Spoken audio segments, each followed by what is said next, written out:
Well, hello, Region 26. My name is Sylvia Melville, and I was the lucky baritone of the wonderful, wild, wacky, zany, crazy, and fun January Jazz Quartet. And I'm Donna St. Germain, and I am extremely fortunate to be the final tenor for January Jazz. Right. Awesome. Right. And I'm Pat Fry, and I was the always lead of January Jazz. Yes, and we were born, our inception was in 1991, and we sang together for over 13 years until our eventual retirement, boo-hoo, in about 2004. A very, very long time ago, but remembered very, very well, I have to say. Pat and Donna and I are so honored, just thrilled, and probably quite a bit flattered to be invited to present at this virtual convention of Region 26. But we also want to say that our dear Carol, our bass, would be beaming down proudly as at this happening for us, presenting to you. And there she is over my right shoulder. She always sang on my right when we were performing. I remember this picture being taken. I remember it very well. Do you remember, Pat? Yeah, totally. Dresses, those red sequin dresses. I made all of those dresses, and I have to say, as any sweet Adeline will know that has worked with sequin fabric, you are doomed to be vacuuming them up forever. But we did love those dresses. We were hot in those dresses, weren't we? With this backless dress. Backless. It was hard to whatever. It was it was backless. and the red sequin shoes that a lot of people wore other places, not just on performance stage. Remember? I do. Yeah. Well, whenever we have the opportunity to reminisce about January Jazz, Carol is always so we can feel her presence. And so I really wanted to have her in the room with us. On the other side of me is one of my favorite pictures of January Jazz too, which actually, Donna, you're in this one. It's a great picture, very jazzy and fun and lots of fun. We loved having photo opportunities. I do say that. Carol would be, and we are so very proud to be asked to present as visionary pioneers. Those words, visionary pioneers. Who would have thought that we would be visionary pioneers? But really, back in the day, still when we were born in 1991, the region was still pretty darn new. It was born in 1981. And so I think probably the whole region were pioneers. The region was developing strong leadership in music and administration. That strong musical and administrative, those leaders continue to ascend and are very valued and respected internationally and regionally. That is for sure. This freedom to be sparkling new is a regional culture. And in this fertile culture, many, many great things have happened. And I sort of think that maybe January Jazz and our legacy was one of those great things. What do you think about that? I agree. Yeah. There was no boundaries at that moment. That's right. There was nobody. We were free. We didn't have anybody to sort of come before us to sort of say, we can't do that because that's never been done before, that kind of thing. We were very competitive, weren't we? We were very serious about our music. We were very serious about our performance, and we were very serious about not being very serious. We loved comedy, and we had, under Carol's mentorship, her experience, her genius, she created for us the most amazing scripts, the most amazing original arrangements, right? Yes. So many arrangements. Classics. Yes. Classic. Who can forget Elvis's toenail? Yep. Right. Yep. And Love Potion #9. That's right. Or Feels Like Home. Yes. Oh, I love, that's one of my favorites. Yeah. But but the ones like, remember, I'm Canadian and I'm sorry. Yes. Yes. Yes. That was our hockey, first Yes. night hockey Yeah. presentation. First night with hockey them. package. Yeah. Oh Yeah. my God, that was so fun. That was Yeah. so fun. Well, I remember so well that whenever we were together, there's always opportunity, always so many opportunities to laugh, to play, to just revel in who we are, Yes. to wear silly costumes, Mhm. and hey, just to party, right, Donna? Absolutely. Absolutely. You know, those legendary parties of January Jazzes, like you said, there's always a theme, costumes, decorations, so many laughs and memories. We used to have And- to come early to decorate and get That's prepared for the party.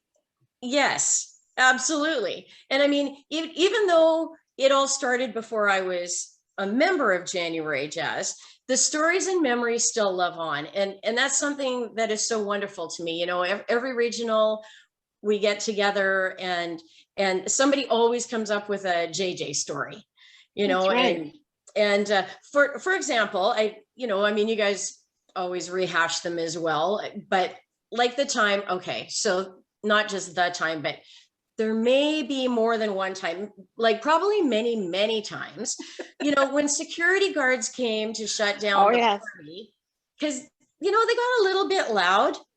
Well, you know, no one's shutting us down. What do? Pack up all our stuff, move to somebody else's room, you know, until they could find us. Yeah, that's right. And they often did.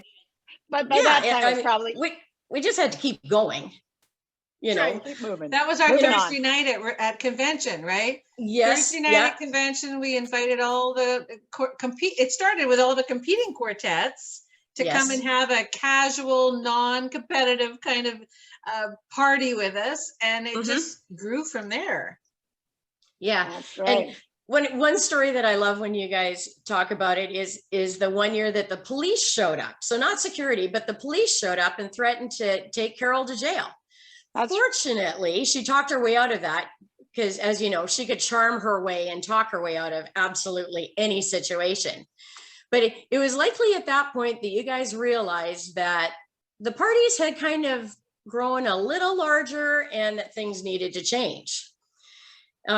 So many people, fortunately, you know, especially if you're out of town, would fly in or drive into regional, that more and more they were arriving on Thursday.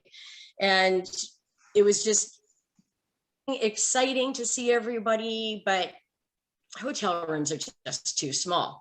So one year when the convention was in Vancouver, Carol, in her little visionary way, marched herself across the street to Robson Square to see if a room was available. Lo and behold, it was. She booked the room, and voila, the big scale first night was born. A year or two later, when I joined January Jazz, we took first night on the road, because, I mean, wouldn't you? No matter what city regional was held in, we secured a venue, we gathered everyone together, we had theme events. And I tell you, the amount of things that we packed into our suitcases, my husband would always say to me, you know, you're going for 4 days, not for a month, right? And I go, yeah. Because it was because we always had the decorations, the costumes, the duct tape, the staplers, and oh, by the way, the invitations and everything. I mean, let's face it, we've been hockey players, we've been Rosie the Riveter, we've been cheerleaders, you name it. January Jazz has been it at first night. I mean, we've even had guest performers at first night. You know, I mean, we've had some great quartets and other groups attend. It's just a phenomenal event. You know, I remember us sitting, you know, after a rehearsal and discussing how wonderful first night had become. You know, we had a separate venue rather than squishing into little hotel rooms and hallways and so on, and realizing that there was still something missing. And so after, you know, months of talking and trying to figure it out, just always wanting to improve it, we realized that what we were missing was a chance to celebrate our regional members. And So we came up with the idea of talking to the region and merging the AGM that used to happen on Sunday morning, that everybody would be driving home or flying home, and they weren't very well attended, let's say. So we came up with the idea of kind of merging the two of them together, which was great, because that's one thing that we always just wanted, was to celebrate everybody and all of their achievements. And what a better way to do it? Get everybody together the first night that they're there, nobody's competed, get them all in one room, say hi, it's been a year, and congratulate everybody for longevity, and the choruses for their growth, and, management teams and membership, and just all of it. And it seems as though that was something that we really wanted to highlight, while all having fun, but just being so inclusive. Mm-hmm. And I think it was probably one of the best things that's ever happened. And, Carol also had a real knack of wanting more, always wanting more, striving to get better. And her main focus was always wanting to celebrate great achievements and people. It's right. True. I very distinctly remember sitting in front of her fireplace after a rehearsal with a glass of wine. And we'd always sit there and plot our next big adventure. I mean, no matter what, if we were rehearsing for something, it didn't matter. But after rehearsal, we'd always sit down and kind of go, what's next kind of thing. And Carol was always the visionary of the group, although we backed her and supported her, and of course wished those ideas were our own, but they were generated generally by Carol, because she was such a visionary and was always looking for ways to celebrate others, whether they were in our own chorus or across the region. And at the time, we had the unique advantage, because in our region and in our chorus, both Carol and Sylvia, you too, but were experienced in the regional management aspect of the region. And so Carol had an enormous understanding of our culture and our region. And she always understood that it came down to the people. Yeah. The people at the table, in each chorus. Always the ones that, were the important ones. And so Jen, we were in this kind of era of time that we had a bit of popularity and a bit of success, and we had this unique position to kind of initiate or introduce a legacy. And that was Carol, that I distinctly remember talking the word legacy. And it was the very first time I'd ever heard anybody in my circle talk about a legacy, really, but really Carol had vision. She always did. And she had the bigger picture notion. And her soft spot was always in people and the unsung heroes. Yes. And the worker bees of the chorus who may not necessarily ever get recognized or be lined up for the awards, but Carol knew that they were the vital part of the success of each group, right? And she always in her life, I know that she would always, rather than talk about herself, she'd shine a light on everybody else. And that over time was how the Spirit of 26 was awarded, or created, actually, was in Carol's living room, because she wanted to identify something that recognized those worker bees, those unsung heroes. In each chorus. Yes, in each chorus, never mind where you were in the region. And so it was initially awarded to a single member of the region, and rightly so. It became more of an inclusive idea that whoever was nominated was awarded the Spirit of 26, because each of those members who were nominated in each of those choruses were that vital piece of that, or recognized as that vital piece of that chorus that really don't get the accolades, they don't get the awards, they're not up front on those things. And that is who Carol wanted to celebrate. And that is how the Spirit of 26 kind of was born out, really. Yes. So so really, as we transition to now, like, although we've been retired for a number of years now, we know that renaming the Spirit of 26 Award to the Carol Poole Spirit of 26 Award is a no-brainer. Like, it is a no-brainer.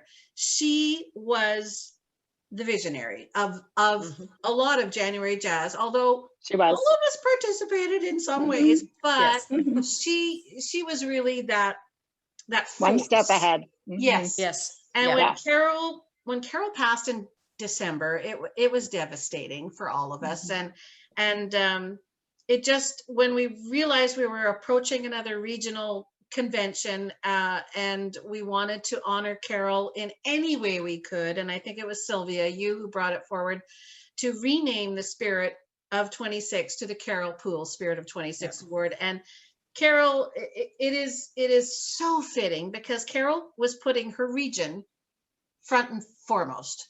Always. And the people of the region front and foremost. And even if you didn't know Carol Poole, she knew you. Yes. And agreed. And she celebrated you. And Yes. I would like to propose a toast. Oh boy. Before I start rising. Get my wine. Oh, get your wine. Oh, there, I got it. Here's to Carol Poole. Here's to Carol.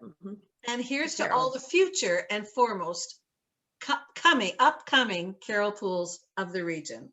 Cheers, darling. Cheers. Cheers.